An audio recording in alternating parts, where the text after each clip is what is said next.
सनातन धर्म में बताया गया है कर्मों का फल सभी को मिलता है, चाहे वह अच्छे कर्म हो या बुरे कर्म।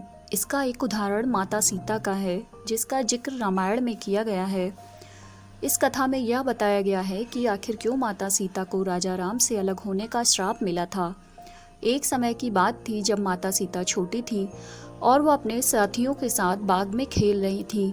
उनकी नज़र एक तोते की जोड़ी पर पड़ी। दोनों आपस में कुछ बातें कर रहे थे। सीता जी ने उनके पास जाकर चुपके से उनकी बातें सुनी। तोते की जोड़ी कह रही थी कि भविष्य में राम नाम का एक प्रतापी राजा होगा, जिसका विवाह सुंदर राजकुमारी सीता से होगा। जब सीता जी ने तोते से पूछा कि उन्हें यह बात किसने बताई, तो तोते ने कहा उन्होंने वाल्मीकि के मुंह से यह बात सुनी है। वो आश्रम में अपने शिष्यों से यह बात कर रहे थे। तब माता सीता ने तोतों से कहा, वह जिस राजकुमारी के बारे में बात कर रहे हैं वह मैं ही हूँ। यह सुनकर तोते घबरा गए और कहा कि हम उड़कर कहीं और दूर जा रहे हैं और अब यहाँ कभी नहीं आएंगे। सीता जी ने उन्हें जाने नहीं दिया और अपने साथ रख लिया। इस पर तोते ने कहा कि वह आज़ाद पंछी है, किसी पिंजरे में नहीं रह सकते। माता सीता ने कहा वो और भी बातें सुनना चाहती हैं, इसलिए वह उन्हें जाने नहीं देंगी। तोतों की जोड़ी ने उनसे बहुत विनती करी, पर सीता माता ने उनकी एक भी बात नहीं मानी। किंतु बाद में सीता जी ने नर तोते से कहा कि ठीक है, वह उसे छोड़ रही हैं, किंतु मादा तोते को वह अपने पास रखेंगी। इस पर नर तोते ने कहा कि मेरी पत्नी गर्भवती है, ऐसा ना करें, हमें साथ रहने दें। मगर सीता जी ने उनकी बात नहीं मानी।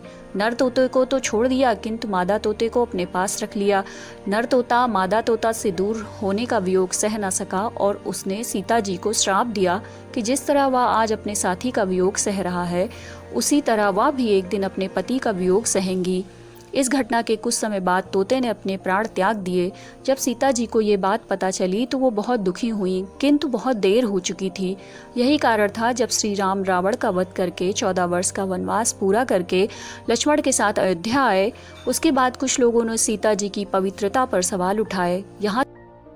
यहाँ तक कि एक धोबी ने भरी सभा में सीता की पवित्रता पर सवाल उठाए। इसके बाद राजा राम जी ने अपनी प्रजा को ध्यान में रखते हुए सीता माता को महल से निकालकर जंगल में रहने का आदेश दिया। उस समय सीता गर्भवती थी और उन्होंने वाल्मीकि के आश्रम में अपने पुत्र लव और कुश को जन्म दिया। इसलिए हमेशा हमें अच्छे कर्म करना चाहिए, क्योंकि कर्मों का फल सभी को मिलता है, चाहे वो ईश्वर हो या इंसान।